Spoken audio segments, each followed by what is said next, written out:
হয়েছে, একটি আদর্শ রাষ্ট্র গঠনের নিয়ত তাদের মধ্যে নাই।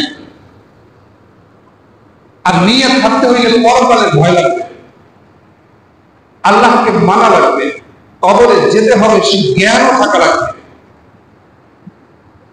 কবরে যেতে হবে সেই চিন্তা মাথার ভেতরে ঢুকলে যে মানুষটি যদি চিন্তা করে মহান রব্বুল আলামিনের কাছে আমাকে জবাবদিহিতা করতে হবে, কবরে ফেরেশতারা যখন আমাকে জিজ্ঞাসা করবে সেই জিজ্ঞাসার উত্তর আমাকে দিতে হবে, সিরাত আমাকে সেই ফুল সিরাত আমাকে পার হতে হবে, জান্নাত আর জাহান্নামের সামনে দাঁড় করানো রেখে আমার আমলনামা হয়তো ডাইনে থেকে বামে রাখা হবে।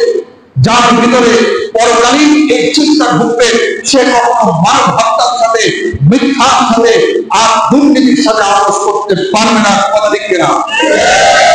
এজন্যই তাদের মধ্যে রাষ্ট্র ব্যবস্থার ক্ষেত্রে আদর্শ কায়েম করার কোন নিয়ত ছিল না। এজন্য দীপ্ত কণ্ঠে রাসূল সাল্লাল্লাহু আলাইহি ওয়াসাল্লাম বিশ্ব মানবতার মুক্তির দূত মুহাম্মদ রাসূলুল্লাহ ঘোষণা করলেন, তোমার নিয়ত যদি ভালো না হয় কিছুই তোমার কর্ম ভালো হবে না। যাদের নিয়তের মধ্যেই ক্ষমতা দখল আর ক্ষমতাকে কুক্ষিগত করা, তারা এই দুনিয়াতে কোনদিনও ভালো শাসন ব্যবস্থা দিতে পারে না।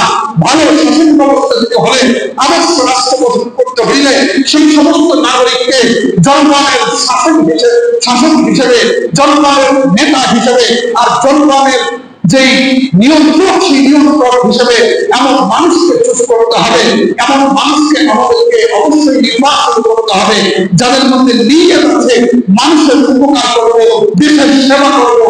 মন্ত্রী এমপি হয়ে বড় বিজনেসম্যান হবো না, মন্ত্রী এমপি হয়ে চাঁদাবাজি করবো না, রংবাজি করবো না, মানুষের রক্ত নিয়ে রাজনীতি করবো না।